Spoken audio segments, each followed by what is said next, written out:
Good morning. This is Monday with Friday, preparing you for a better week ahead. The number one killer of children in the United States is guns. The number one cause of mass death in America is guns. The number one cause of sudden and tragic death in America is guns. In 2021, there were 48,830 gun deaths, 23% up from 2019. Motor vehicle accidents for the same year were 42,939. The number one method of suicide in America is guns.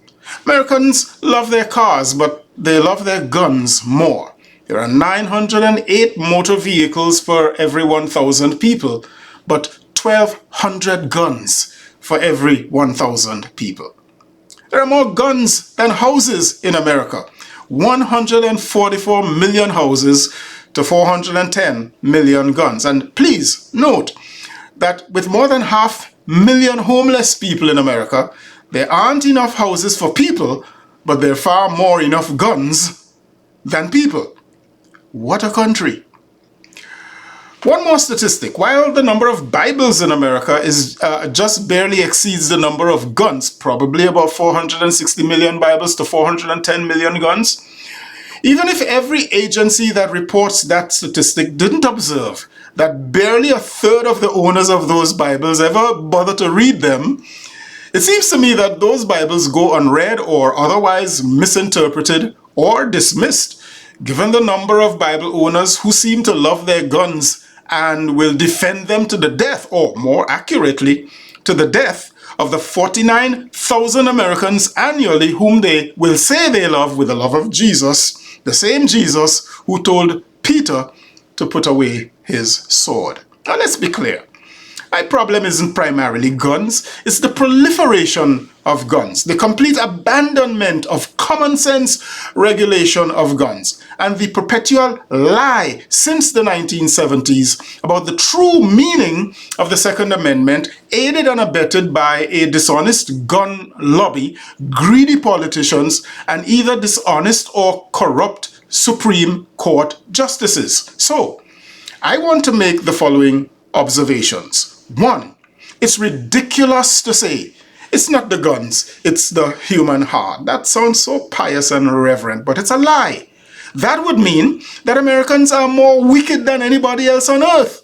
And what an indictment that would be for the supposedly Christian America.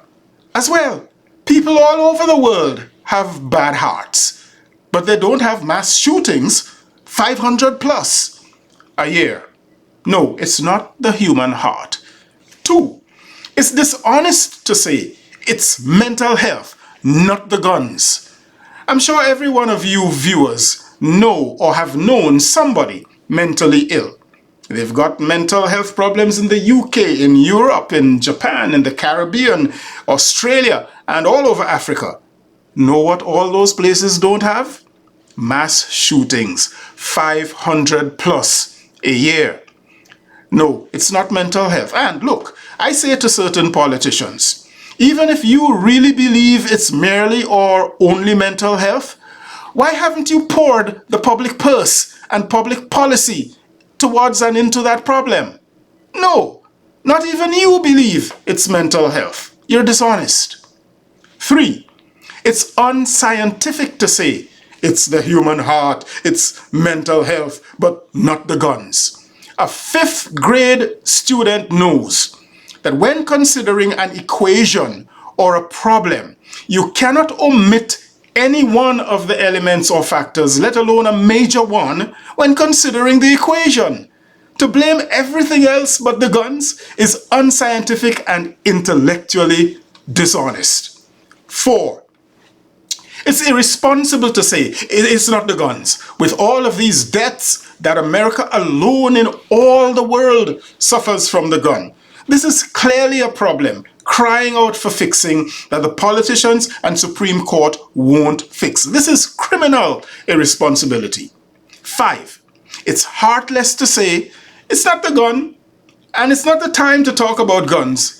While people's hearts are broken and all over the land there's wailing and weeping and gnashing from teeth from yet another mass murder with a gun, and there will be another tomorrow. 6. It's greedy to say it's not the gun, while the gun lobby and the gun manufacturers and the politicians who take their dirty money laugh all the way to the bank while you and I prepare to attend another funeral and one day soon our own funeral if we live in America. 7. It's unconstitutional to say it's not the gun, when in fact it's a twisted, debased, depraved, and incorrect interpretation of the Second Amendment that enables this nonsense and this mayhem. 8. It's unconscionable to say it's not the gun. Maybe you won't say that when those guns finally reach your family or your loved ones. 9. It's undemocratic to say it's not the gun.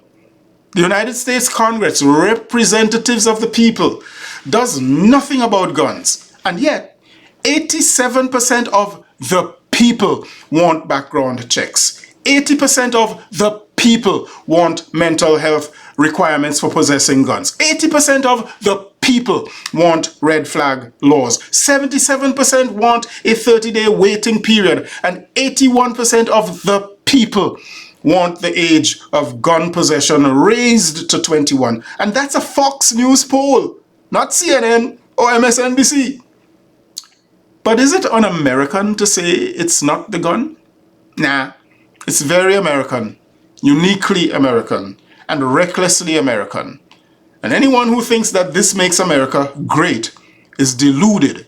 They may possess big guns, but also little brains and defective ethics. I am Michael Friday, and I hope your week just got better and will remain better and no mass shootings come near you. Please like this video and share it with someone, and do subscribe to my channel. I'll see you again next week. Happy and safe Monday all the way to Friday.